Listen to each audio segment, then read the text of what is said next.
Hi, everyone, and welcome to session one of the Iowa Ideas Conference. I'm your moderator, Brittany Miller, and I'm the Energy and Environment Reporter for the Gazette. This session is called How and Why Iowa's Residents Can Test Their Water to Help Monitor Quality, and it's within the Energy and Environment track. Thank you to ITC Midwest for sponsoring this session. Our time together will include talking with our panelists and addressing audience questions at the end of the panel. You can submit those in the chat and I can take a look at them. All of our sessions have closed captioning access and all of our sessions are being recorded. Let's start with a warm welcome to our wonderful panelists. I've tasked them with introducing themselves and their connection to water quality monitoring in Iowa. Let's start with Mary and go to Zach and then Heather. All right. Well, I'm Mary Skopek. My current role is the executive director of the Iowa Lakeside Laboratory, which is part of the Iowa Board of Regents up in Northwest Iowa. For about 20 years, I worked for the Iowa Department of Natural Resources in various aspects of running the water quality monitoring program, including beach monitoring, lake monitoring, and citizen monitoring. So a long history of water quality monitoring in the state of Iowa.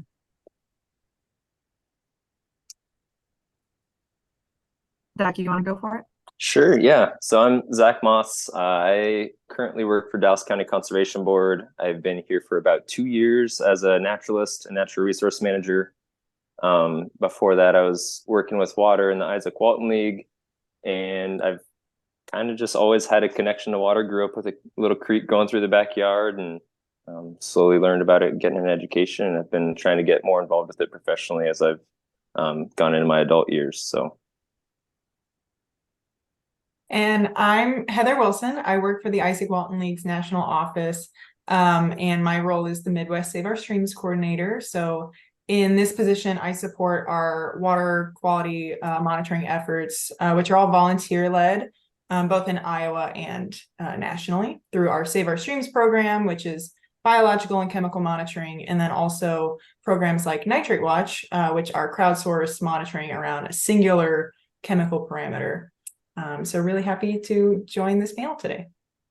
Yeah, happy to have you all. Thank you for being here. So today we'll be talking about how residents can monitor water quality and why testing your water is important. To start, let's start with a refresher about the current state of Iowa's water quality. Experts, how is it looking and how did we get here? Well, I'll jump in first. Water quality is such a mixed bag. So when we think about Iowa, what we would consider our top issues are nutrients, specifically nitrogen and phosphorus, as well as bacteria. E. coli bacteria is something that we regularly monitor in the state of Iowa.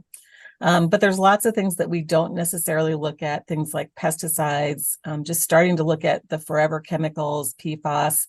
And there's things that we've looked at in the past that we may or may not be looking at right now.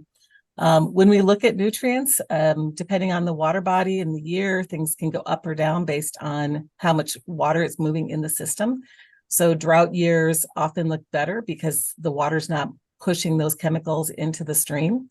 It's really kind of a mixed bag. Like I said, up here in Northwest Iowa, we've seen dramatic decreases in nutrients entering the Iowa Great Lakes. But in other parts of the state, we've seen increases in, say, nitrogen and phosphorus pollution. So it really is variable, and monitoring is key to understanding what's going to happen over the long term. And as far as how we got here, that's a difficult question to answer succinctly, but I think most broadly, it would be accurate to say that the proliferation of industrialized agriculture has been probably the largest variable contributing to the decline in Iowa's water quality. Just the sort of mindset and the structure of those systems is set up to maximize efficiency, but it's not set up to maximize water quality and sustainability. So here we are. Yeah, and I've got a couple numbers here to kind of paint a picture of where we are now. According to the DNR's Impaired Waters Report in 2022, they have to send one of these out every couple of years as part of the Clean Water Act. They recognize 2,617 water body segments across the state, just looking at the rivers and streams. So that's not including the lakes and wetlands. So out of 2,617, 15 of them met all of their designated uses. So some are designated for drinking, some are designated for wildlife, some are designated for swimming, and 15 met all their uses out of that 2,617. So the stuff that is getting monitored, we're not seeing a lot of happy results, it seems like. I think I'll just add into Yeah, and I think that's this might not come as a surprise to a lot of people listening, but when we talk about Iowa's water quality, we're talking both about local issues in our backyards, in our drinking water sources, but we're also talking about downstream issues. And as someone who currently lives in St. Louis, Iowa's water quality issues are also my water quality issues. And it's worth mentioning that Iowa is one of the primary, like the largest contributors to the nutrient loading in the Gulf of Mexico's dead zone. So we are both talking about local and very broad issues. Yeah, can I throw in something, Brittany? So, when Zach gives that number of 15, and the theme that we're going to hear a lot about, I think, during this hour is that monitoring is key. The vast majority of those 2,000 water segments are not monitored. So really, there's a big gray area in terms of, are we meeting designated uses? And without monitoring, we can't say yes or no. And so that's a real issue for the state of Iowa, is if we don't look at that water body, we don't know. And that's a big gap for us. Yeah, and to kind of connect it to our communities, you've hinted at this, but how does poor water quality impact us? I wanted to ask Mary first. In an article last year, the Gazette and Investigate Midwest analyzed beach water quality data over the last 20 years. After sharing our results with 5 water quality experts, including yourself, we found Iowa's beaches overall show little to no improvement in the past 2 decades. Another Gazette report found nearly 60% of Iowa beaches had swim warnings this summer. Can you elaborate on those trends and those findings? Did they surprise or concern you? And what do they say about our access to recreation here in Iowa? Yeah, so I think what's important is, I'm a big believer in getting outside and recreating. We know that time in nature is a great mental health boon for people. So having people spend time on our lakes and rivers and beaches is really important. We have seen issues in our beaches with both E. coli, so bacteria issues, largely driven during rainstorms, washing, I hate to say it, but fecal matter off of the watershed, the land, into the beach and into the water. Some of that's geese related. So geese spend time on beaches. Some of it is probably manure related up in the watershed. Some of it may be coming from sources that we don't know about, leaking septic tanks and that kind of thing. So when we don't see much progress on E. coli at beaches, it makes people less likely to swim there. And we do know that fecal matter can carry a number of harmful things. So there's pathogens that if you ingested them, you can get sick. The other part of that is toxic algae blooms. And we have been essentially in a 3-year drought in the state of Iowa. There are a type of blue-green algae that proliferate during warm conditions. And those algae can produce toxins that are problematic for humans. They're very, very problematic for pets. So if your dog gets into a blue-green algae bloom and licks its fur, drinks the water, dogs can die within a matter of minutes. So again, if you're swimming in that water body, you can get sick. It's a liver toxin. There are some that are neurotoxins and others. And so I'm very serious to be in a blue-green algae bloom and the kinds of issues it can cause.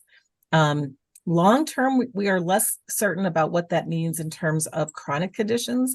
I will put out here that the Iowa Cancer Consortium has a report coming out that says Iowa's the only state with increasing cancer rates right now. And I think that's something to be really mindful of. I don't know that we can say what that reasoning is, but I think it's something that is worrisome for our state if we have raising cancer rates and the only state to be experiencing that.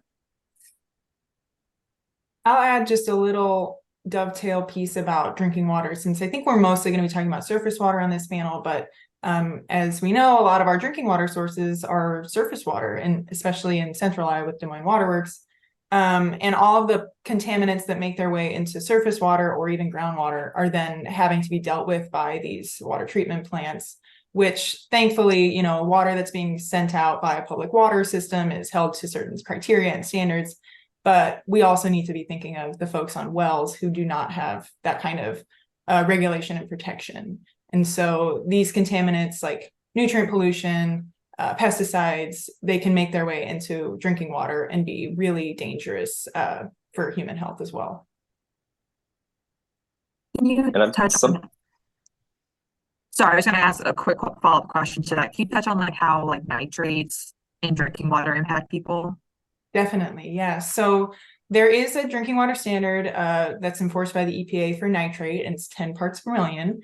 So that means that if you get your water from a public water utility, it can't have more than 10 parts per million of nitrate. And that standard was created in response to research that existed at the time, which we're talking 1992, I think, about blue baby syndrome, which is a dangerous symptom that can happen when infants younger than 6 months consume water with lots of nitrate. It can actually be deadly.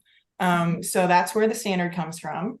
There is more recent research within the last 30 years. So recent is a relative term, about certain cancers, thyroid disease, and other birth defects that can be linked to consuming high levels of nitrate in drinking water over a prolonged period of time. So it's a little bit concerning because some of those studies have found that the links between drinking water with nitrate with concentrations less than 10 parts per million can sometimes result in these diseases. But most importantly, the folks on well water, they don't have consistent testing of their water unless they're doing it themselves. So there's the potential for these health effects to be happening sort of unbeknownst to anyone. Mm-hmm. And it's a little bit maybe less tangible, but there are also, the question was, how does poor water quality impact us? And there's impacts to our soul, or our relationship with our surroundings and our ability to enjoy the outdoors. You know, when you look at what's happened to prairies and forests and wetlands in our state and public places, they're rapidly being depleted. And some of our last areas where people can go to find refuge and find solitude and connection with nature, especially here in Dallas County with the branches of the Raccoon River, are on the water or around the water. And so then if that's becoming tainted, then it hurts somewhere deep inside that, oh, there's not really a place that's untouched, that's not polluted or not being fragmented or whatever it may be. And so I get to interact with a lot of people locally here with this job, and I get asked a lot, like, hey, are the fish safe to eat that I'm catching? Or am I going to get sick if I get in the water in the river when I'm kayaking? And it's really unfortunate that a lot of times I just have to respond with, I don't know. You know, I can give you some educated guesses, but that's part of this topic of monitoring for water quality is I can't really give you a good solid answer when you ask me those questions. Yeah. Yeah, and I think that's a good lead into my next question, which you all have already again kind of hinted at, but what water quality monitoring efforts currently exist in Iowa? That can be from the local level to the state level. Well, I'll start with the state level. Sorry to always lead off. So the Iowa Department of Natural Resources has what we call an ambient water monitoring program. And that's basically just to understand the state of the state. And that includes a number of lakes and rivers and streams around the state. That number has gone anywhere from, say, 90 points. So again, Zach talked about 2,000, river miles or river segments, not miles, segments. So if you think about 90, that leaves a lot of area that isn't being touched. But we tried to develop a program that looked at most of the major streams in the state of Iowa. I think we're at 60 some sites right now to look at those water bodies. About 140-ish lakes that have 3 times a year monitoring. And then, of course, the beaches, about 39, state-owned beaches that get monitoring. There are federal efforts as well. So the United States Geological Survey does some monitoring. They have some sensors that are out in the streams. They obviously also do the water quantity monitoring, so gauges on streams. And then there are other kind of statewide efforts, including the University of Iowa's IIHR sensor network, which has a very intensive monitoring around the state of Iowa with sensors that are looking, every few minutes. The thing about the DNR ambient monitoring program is it's a grab sample. So someone drives up to a bridge, you get a sample, and that's a once a month kind of a view of what's happening in that stream. So it's a good statewide perspective. Temporally speaking, it's not very intensive. And that's where the IIHR monitoring has been instrumental in bringing that more frequent, intensive sampling to us. I can speak a little bit to the volunteer monitoring side of things, since that's the world that I inhabit. In Iowa, we have a network of volunteers. Sometimes they're a part of an organization like an Isaac Walton League chapter or county conservation, or they're just individuals who are interested in supplementing the data that's being collected by the state and the national agencies. And these folks are out there doing one or more of different sort of volunteer monitoring projects, whether that's collecting benthic macro invertebrates and identifying them to determine the stream health score of a stretch of stream, or they're doing chemical monitoring to supplement the sort of chemical parameters that are being tested by other agencies, or they're participating in one of our simpler crowdsourced monitoring programs where they're just testing one parameter and reporting the data back to our database.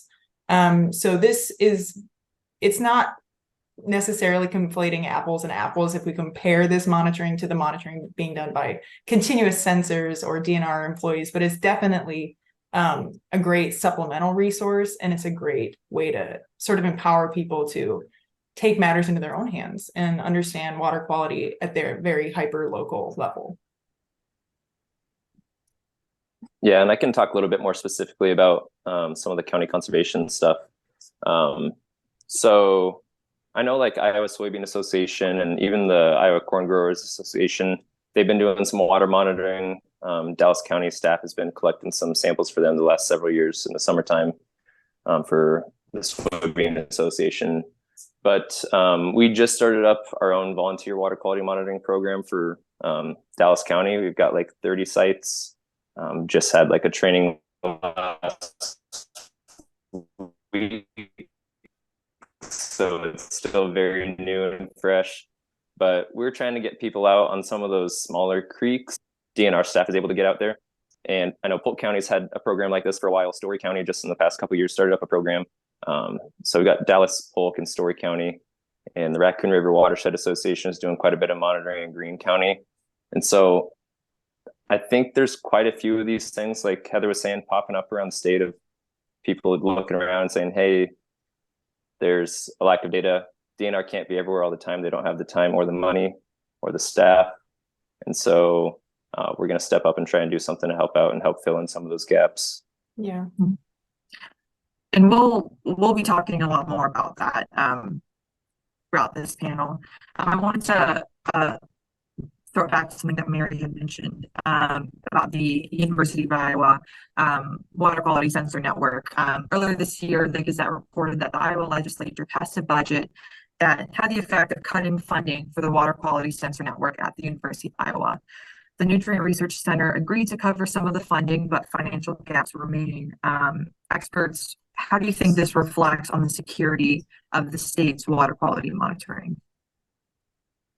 Yeah, I think that one of the things in general that we see with water monitoring is it's difficult to sustain long-term funding for any project because people are very immediate when they want to know something, and then they move on with their topic du jour, right?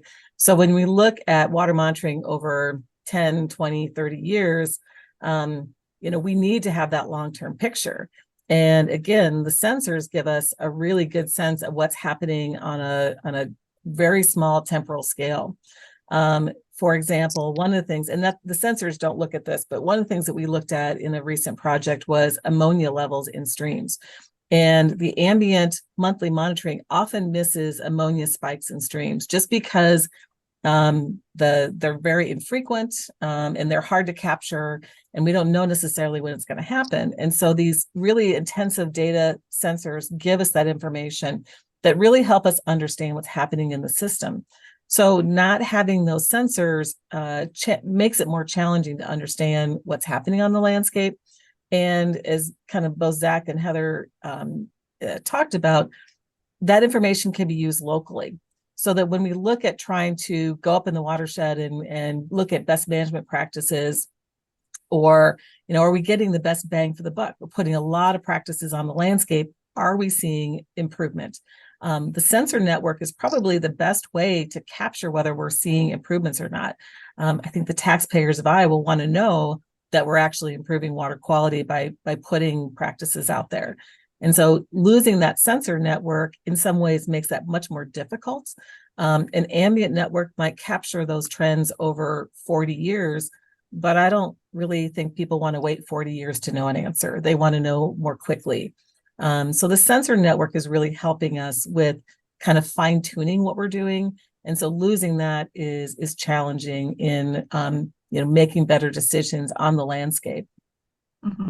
Yeah, I completely agree with your comments, Mary. And I'll just sort of, I don't know, add my own flair. It's this lack of, it's sending a message that we're not interested in water quality as a priority, essentially, which is disappointing, considering the fact that we have all these goals as a state, the nutrient reduction strategy to improve water quality over a finite period of time. It will be very difficult to hold ourselves accountable to those goals without hard data to back progress. Yeah, we all remember from like 8th grade being told you had to set SMART goals: specific, measurable, attainable, realistic, and timely. And we're just seems like disregarding the measurable part of that.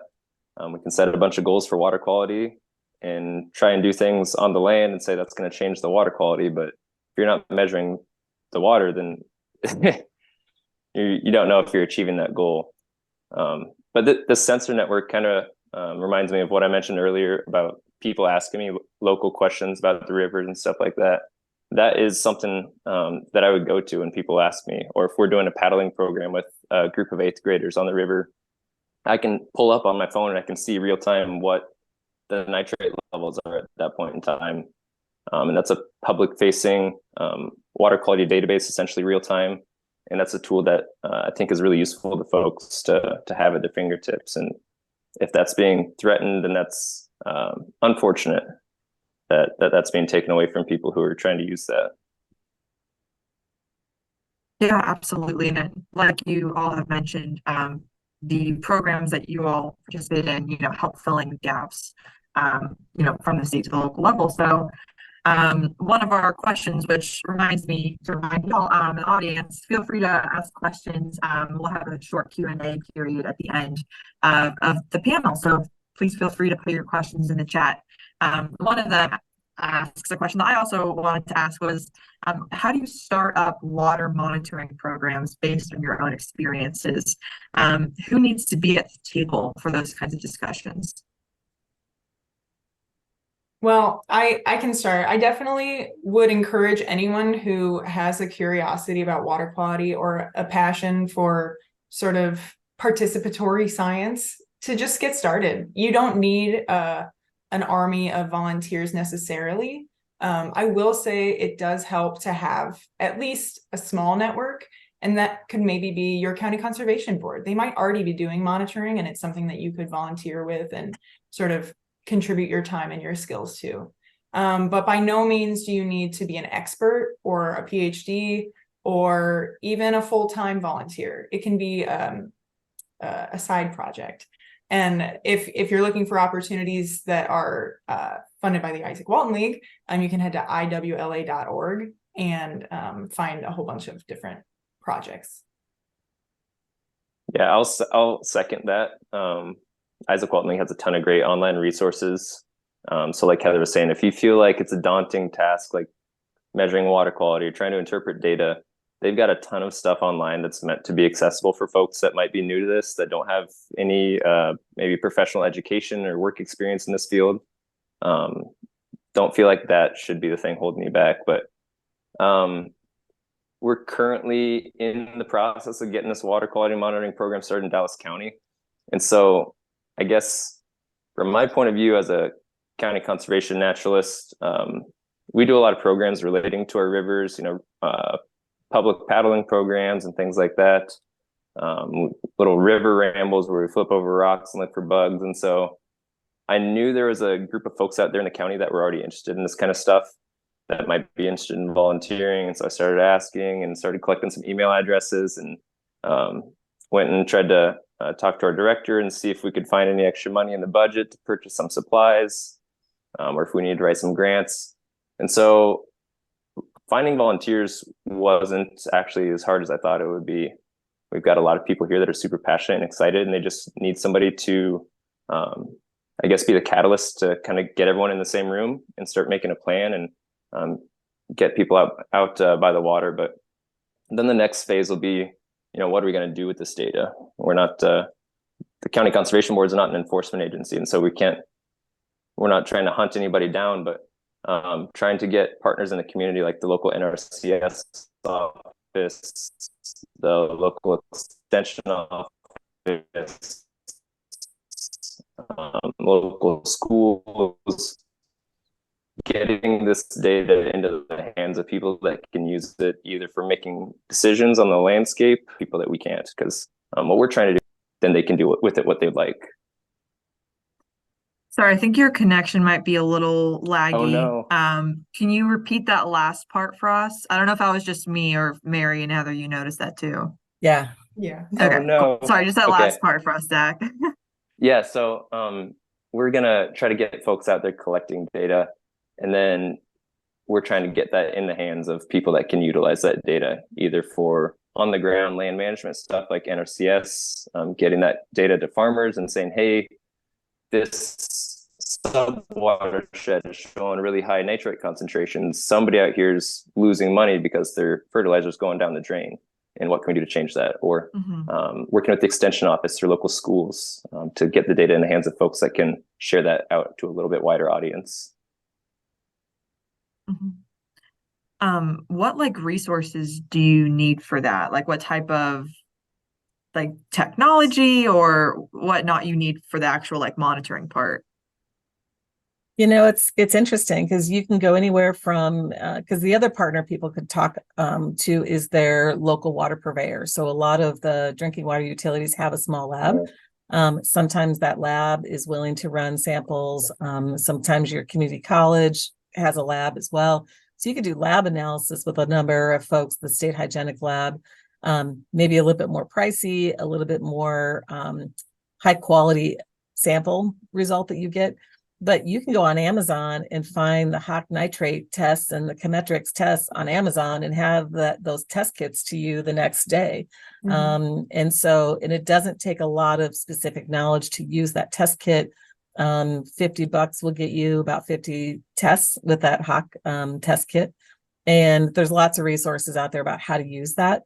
I think it's always important to think about what's my question or what am I trying to get? So I do believe in the value of just getting people out there and turning over rocks and seeing bugs and doing some test strips. I think it's also good to say, do we have a question? Are we trying to compare this site to that site? Are we trying to understand where a pollutant might be coming from? Because that will often drive how you do the monitoring. And there's lots of experts around that can help kind of develop that I hate to say protocol because it sounds so sciencey, but help you develop that methodology or plan of action. The Iowa Soybean Association is really excellent at this as well, the county conservation boards. But I would encourage people to get a small team together and start asking questions. What do we want to know?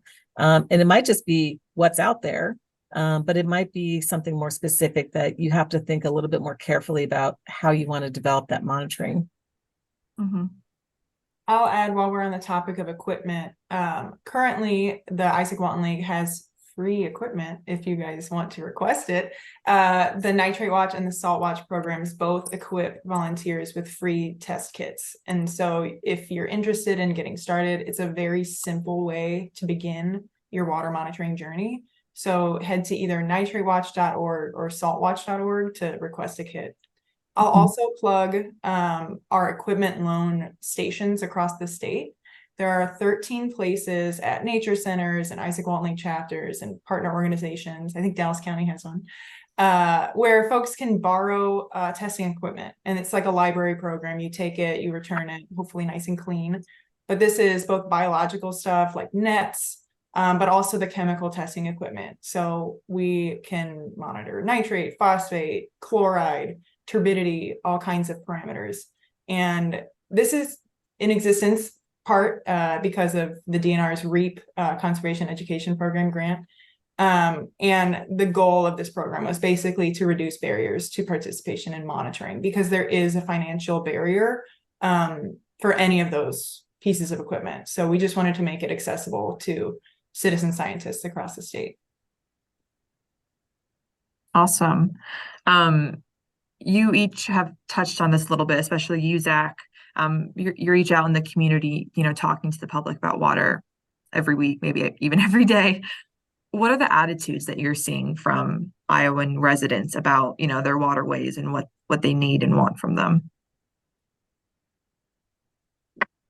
I think when I'm talking to folks, my audience is a little bit skewed towards people that are, really think a lot about the outdoors and natural resource and environmental issues, because they're coming to our public programs that we're putting on. But I'm hearing a lot of people don't have a lot of hope. And I think part of that is you see a lot of bad stories in the headlines, but there's also just not a lot of data to tell you that, like, hey, a lot of our creeks and stuff are actually pretty good. And a lot of our rivers and the river corridors are some of our last refuges is refugia for for I know wildlife what you mean. habitat corridors. Yeah. And so I think a lot of the folks I talk to, they feel a little bit hopeless, a little bit upset and sad. And so that's unfortunate, but they really value their water resources. That's what they want to get outside and go to in the summertime when it's warm. Everyone wants to go play in the water. That's where people go to view wildlife. So they really value it, and they notice when they see headlines, they hear things that things aren't going well. The first word that comes to my mind as far as the attitudes that I've encountered is frustration, especially from folks who have lived in Iowa long enough to know that the water wasn't always this way. So to see the change over their lifetimes, and then to also see the shift in attitudes toward basically not prioritizing water quality, testing, monitoring as a state, is very frustrating, and understandably so. And that frustration can go kind of one of two ways. It can go towards the hopeless, sort of dejected attitude, or it can go towards kind of a galvanized action sort of mindset. Like, I'm frustrated and I'm going to take matters into my own hands, and I'm going to monitor my own water, and I'm going to write a letter to the editor and bang down the door and have my voice heard. So I love when it goes the second way, because it's really, that's the path forward. And I would just throw in, so I'm in kind of a unique situation up here in the Iowa Great Lakes, where people value these lakes and the quality of these lakes to a very high level, and almost across, political spectrum and, business people, agricultural people, everyone knows that our livelihood and our happiness depends on the quality of these lakes. And there's been a lot of investment in improving the lakes. The volunteer monitoring program CLAMP is documenting a dramatic improvement in the lakes, which then energizes people that, look, in 25 years, we've seen it doubling in water clarity in these lakes, phosphorus levels down by half because of the investment around the lake. And yes, Iowa knows that Okoboji is special, but I don't think it's the only special water resource. We've seen big improvements in trout populations and natural reproduction in Northeast Iowa, where we've put similar investment. And what's exciting is we're seeing the Icon water trails in Des Moines, probably 125 million, more, maybe more, going into the Icon water trails. I think people understand, or starting to understand, that our economic well-being is very well tied to our water bodies, and that we want to see improvements because we want to keep young people in Iowa, We want quality of life here. And so I really try to focus on that. Hate to call it hope, but I think there's some opportunity when we understand that our fate is tied to our water quality.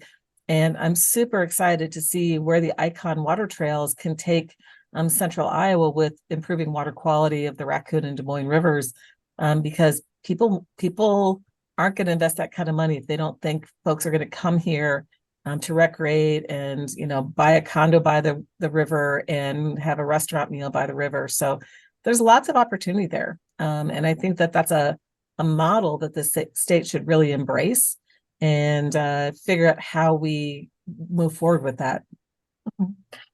Can you, for people who don't know, can you describe like what the Icon water trails are?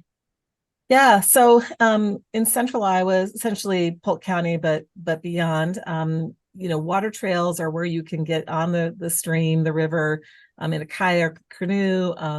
We've seen a lot of low head dam removal in the state of Iowa as well, where people can get on a floaty and shoot the rapids. And you know, Manchester, for example, has seen a huge economic surge when they took out their low head dam, that people are on the river. And so Icon Water Trails is really trying to provide lots of access points for people to get on the river, take away those safety barriers like the low head dams, but that's also spurring some investment in, like I said, real estate. So, you know, moving people back toward those floodplains. Now we have to be careful with that because we don't want to put people in places that flood. But the Icon Water Trails philosophy is getting people on the water in a recreation way that, as Zach indicated, it's not a high dollar kind of thing to get on a float and float down a river, or, you know, kayaks are not that expensive. And so, you know, it's easily accessible for any Iowan to take on that kind of recreation. And, you know, Polk County, you know, there's state money that's going into this water trail Icon program. Gotcha. Thank you. Zach, were you gonna add anything, or I Oh, saw your I was mouth just open. gonna, yeah. I was just gonna say something to Mary. I think it was probably 3 years ago or something like that. I was listening to one of your presentations and you kind of were alluding to it, but you had presented some of the data from different surveys that have been done of people are willing to travel X number of miles to get to clean water, and they're going to spend this much money when they get to a community with good water that they want to recreate on or build a house near. And I don't know if you remember any of those figures off the top of your head, but that's something I think about a lot is, you know, I think about it, you know, just intrinsically, you love water, you love nature, but there's a very tangible value to clean water as well. Yeah, I mean, absolutely. And we see it all the time up here with West Okoboji, where, you know, it's a regional draw. We have people coming from, you know, Omaha and Sioux Falls, South Dakota, and even Minnesota. And so for clean water, people will travel. And the CARD Institute at Iowa State has done a lot of research to look at where are people going to recreate and what are they willing to pay for cleaner water. You know, the one thing that we talk about a lot up here is we can't put 3 million Iowans on West Okoboji. So, you know, if we can improve other water bodies, we need to find that opportunity for them to go to Black Hawk Lake or to go to, you know, Saylorville or these other places that have, again, better water quality, because we know people are drawn to that. And their willingness to pay is actually pretty impressive. That when you look at what they in surveys would be willing to pay, we could do a lot of water quality improvement if we just sort of understood that they want to travel and they want to go to these water bodies. I mean, but it would be nice. That's why Central Iowa Water Trails is so exciting, because you think about all the people in Des Moines that are going elsewhere to recreate, keeping those dollars at home is very meaningful. Mm-hmm. Absolutely. Yeah, and that kind of leads into my next question, which, Mary, you already talked about some of this, but I'd love to talk about some of the successes with water quality in our state. Like I said, Mary, you already did a great job of summarizing some. Zach and Heather, do y'all have anything that you want to add in that realm? I was thinking about this, and I think I have a good recent example. I don't know if it counts as a success story for water quality, but I would categorize it as a near miss that was prevented by some water quality monitors. Awesome. So in Greene County, Zach mentioned that the Raccoon River Watershed Association does a lot of monitoring. They actually go out monthly and they collect samples at about a dozen sites, maybe more. And at one of these sites in Greene County, one of the monitors actually noticed a spot that had been pristine, clear water. All of a sudden that day it was black, opaque, and it stank. So clearly something was wrong. And because they had this monitoring regime where they were heading out to the water, testing it regularly, they noticed this spill, which was in the middle of a rural area, might not have gotten noticed until much later. And so they called their DNR field office. They came out and took their own water sample, sent it back to the lab. Ultimately, they found that the source was fecal runoff from a nearby hog confinement. And so that CAFO is being held accountable. They're doing the cleanup. And this is about, I think it's like 1.5 miles from the Raccoon, which, as Central Iowans will know, is one of our drinking water sources. So luckily it was caught early. They've sort of cordoned off the area and are cleaning up the spill. But that could have found its way into our Raccoon, which is both recreational and a drinking water resource. So big props to the Raccoon River Watershed Association and their consistent monitoring. Yeah. I can pull I out call that success. yeah, definitely. I can pull out kind of a little similar-ish success story from my past. There was a volunteer monitor up in Northeast Iowa who was trying to petition, I think it was like the local Parks and Rec board or the city council or somebody. They were worried about the chemicals they were using to treat some trees in a park, and they were worried it was going to affect the aquatic life in the stream. And so they had already done some biological monitoring of the aquatic macroinvertebrates in that stream.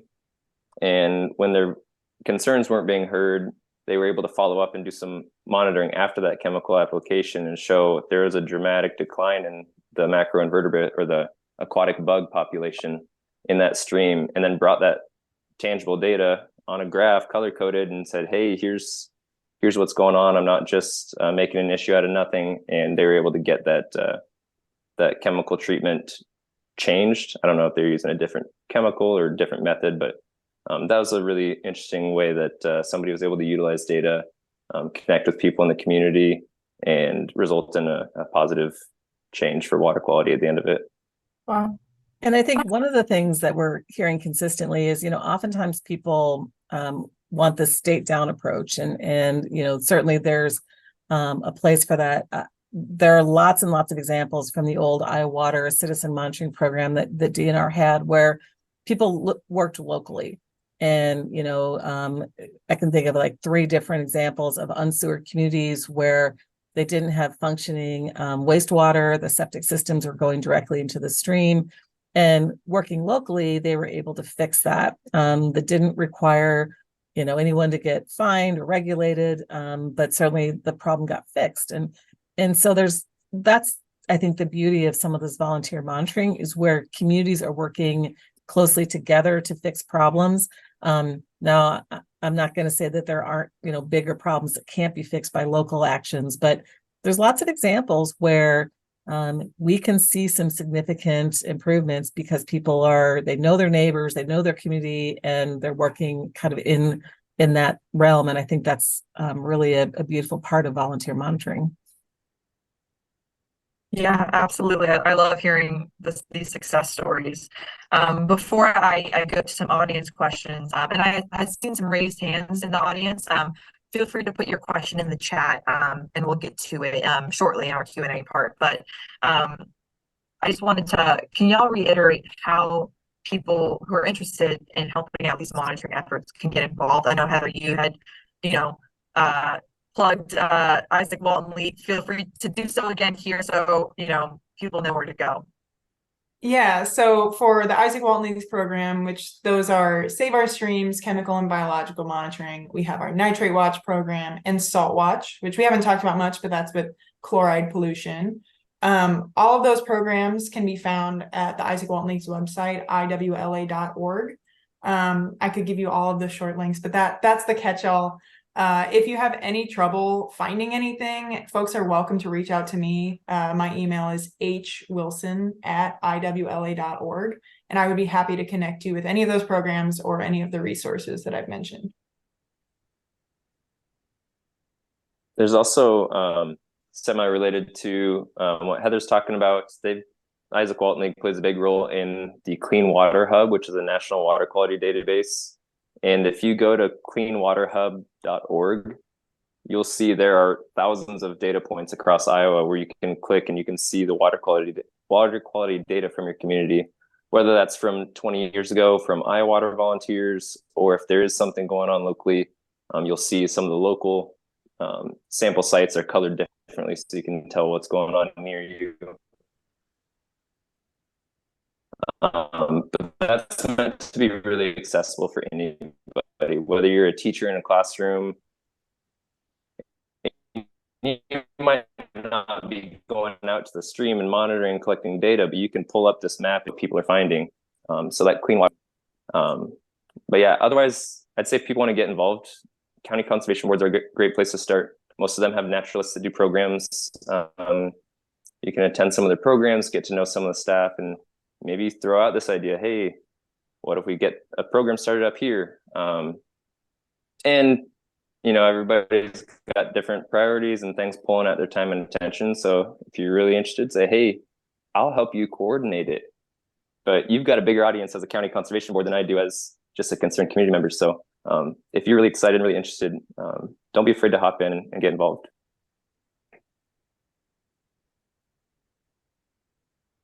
Awesome. Mary, did you have anything to plug or add? Yeah, I mean, I just agree with Zach and Heather on the existing resources. Iowa Lakeside Lab has been helping communities with lake monitoring. So if people are interested in local lakes, we're happy to help with that. And there's lots of experts out there, whether it's county conservation, soil and water conservation, state hygienic lab, Iowa Soybean Association. And so I feel like anymore, it's easy to find people and just reach out and start asking questions and looking for people to help you brainstorm what you can do. I'll also add, while we're on this topic, even if it's not something, if monitoring is not something that you plan to participate in, but you're just really passionate about data and communication about these issues, there are lots of ways to have your voice heard. I mentioned letters to the editor. On the Isaac Walton League's website, under our different sort of program specifics, we have template letters to the editor, template letters to representatives, but we also have things like fact sheets, which can be useful to educate yourself, your neighbors, your city councilors, anyone who you think might be an important stakeholder. And we would love to support you in those advocacy actions. And the Clean Water Hub, as Zach mentioned, is a great place to find data, but it's also a great communication resource. So if you zoom in and you see water quality that's being reported by volunteers in your area, you can dive into the specifics. How has it changed over time? And there's these graphs and figures that are created, great communication tools for anyone who's interested in spreading the word about water quality near you. Yeah, and the Gazette always takes letters to the editor, so instructions on how to do that are online. I'm going to turn it over to some audience questions in our last 10 minutes here. We had a question. It says, in rural Iowa, if I buy a home, the septic is inspected to make sure it's safe. How come the same isn't true for a drinking water well? So I think the guidance with drinking water wells is that folks who have well water in their home are encouraged to test annually. Oftentimes, and I'll have some of my Iowa native co-panelists correct me if I'm wrong, the state will support that with offering free or very cheap resources to test your well water. I'm seeing heads nod. The problem with relying only on an annual test, which folks don't even necessarily always test annually, but even if you are testing every single year like you're supposed to, these different sort of parameters, chemical parameters, pollutants, they can fluctuate wildly day to day. So nitrate, for example, is something that is heavily influenced by actions on the landscape. whether that's throwing down fertilizer or, you know, a leaky septic system or something like that. And the changes in nitrate pollution over time can be drastic, and they can be very temporally isolated. So you might be missing the full picture of water quality, even if you do test annually. I might have taken that on a little bit of a tangent, but hopefully I answered the question.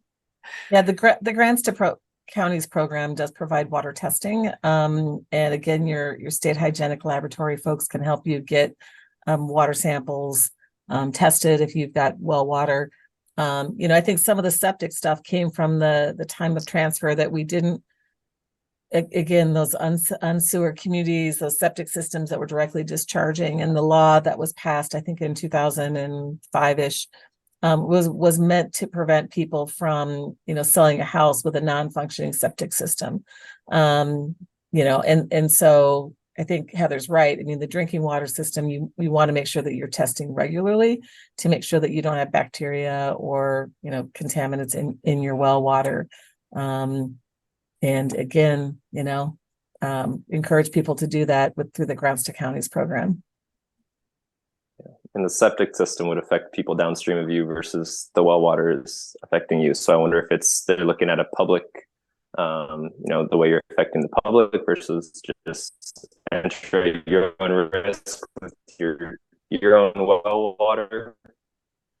But an assumption or a guess from me. Yeah, and I'll just add, I had done some reporting on well water monitoring last year. And I think the latest data I could find is that less than 10% of the state's active private wells had any water test sample collected in 2020. So test your wells, people. Okay, next question. How can we be sure the Iowa Soybean Association is giving us accurate reporting on water quality when it's not to their benefit to report poor water quality? I think one of y'all had mentioned using them as a resource with monitoring efforts. Well, and I would say the thing about the Soybean Association is that they've been helpful in working within watersheds and helping producers and those watershed groups. I don't know that their main mission is reporting that to the public. And so I think they're working closely with their producers. You know, the issue in general is, you know, you have to trust people are putting out information that's valuable. I have honestly no reason to believe that the Soybean Association isn't being trustworthy. In fact, they went so far as to get their lab state certified.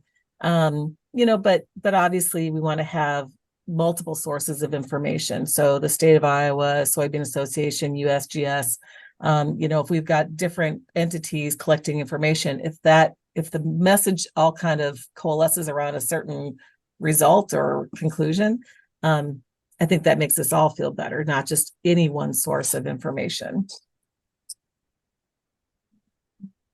Yeah, I would agree. Okay. I'll move on to the next question. This person recently moved to Iowa from Wisconsin. In Wisconsin, there was a fairly robust citizen monitoring program for both lakes and streams, but there are issues with integrating citizen and state agency collected data. Has Iowa tackled that issue? Is statewide data collected in a single database? Well, it used to be. I don't know if I'm really the best person to answer this, because the Isaac Walton League and the Clean Water Hub are both national resources. We, as far as collecting data in one place, we definitely see the value in consolidating data in that way, because it gives us a broader picture of water quality across the state. As far as state agencies taking that in and sort of considering it alongside their own, that's not the reality for most of our data, and that's okay. That's our understanding of the relationship between our volunteer collected data and the DNRs.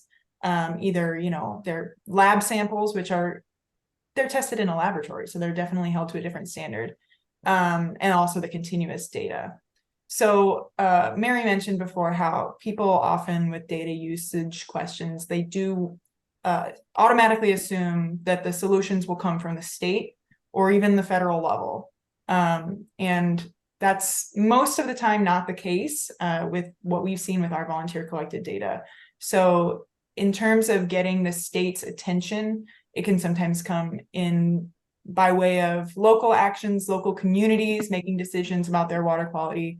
It can also come from coalitions of organizations or just volunteers raising the issue locally or even more broadly as far as, you know, changing the baseline of the conversation about water quality.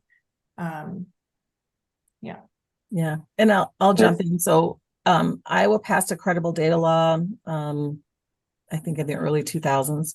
That law said that volunteer collected data has to be collected by a credible volunteer, which essentially says you're collecting that information under a quality assurance project plan. So much like a DNR program would need a quality assurance project plan, the volunteers should also operate under that. There have been challenges in the recent years to get that approved by the DNR. There's no one really sort of reviewing those. The bigger issue, I think, really comes from, you know, if Zach mentioned the impaired waters list. And so there's a certain number of samples and precision of those samples that needs to be met to use that in, say, an impairment threshold. If you take 4 samples a year, that's not going to meet that threshold of, you know, they want at least 10 to 12 samples per year.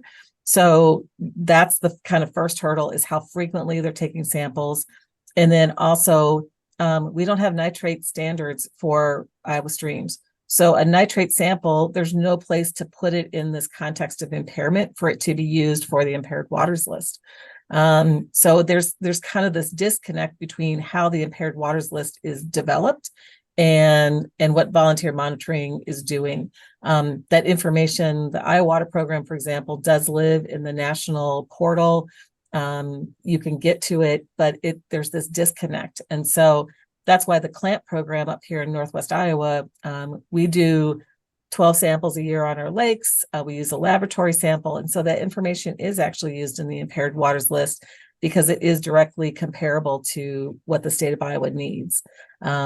So there's many pieces of that you just have to kind of make it all fit in that big puzzle. And if you just Google Iowa ADB net, that's where the DNR will show their data, and they'll show a map of the impaired water bodies. So the DNR they're friendly, but they do have some summaries on there that are kind of a little bit easier to digest. If you Google Iowa ADB net, that should show you that. Gotcha. I think we have time for one more quick question. We had mentioned earlier in the conversation that some funding had been effectively cut for the University of Iowa Water Sensor program. One audience member asked, can this funding be replaced by other agencies? Not sure if any of our experts had any response to that. Yeah, the Nutrient Reduction Center has replaced some of that funding, and always there's a place for funding to be augmented. You know, the Iowa DNR provides funding to a number of water monitoring efforts, both state, local, and federal. You know, one of the things I'll say is the ambient water monitoring program for the DNR has not seen an increase since I think it's 2002. So you figure almost 20 years of similar funding, you can do less over time just because of inflationary pressures. And so when you don't increase that funding, you know, at some point you're just going to lose things. And we've seen that in the ambient program. Pesticide testing, for example, has kind of really been cut back because of a lack of funding. So overall, I think, you know, could it be replaced? Yes. There's lots of opportunities, but we really have to want to have those answers and, you know, support things that, you know, there's lots of priorities for funding, but this is kind of a long-term need that needs to be continually funded. Well, that wraps us up because we just reached the end of our time here. So we got to almost all of our audience questions. So good job, everyone. But anyway, that marks the end of our session. Thank you to those in the audience who attended, and thank you again to our wonderful panelists for being here today. Our next session in the energy and environment track is about reducing greenhouse gas emissions from agriculture. It's moderated by my colleague, Erin Jordan, and it starts at 11:15 a.m. I hope to see some of you there, and have a great rest of your day. Thanks, Brittany. Thanks, guys. Brittany. Bye.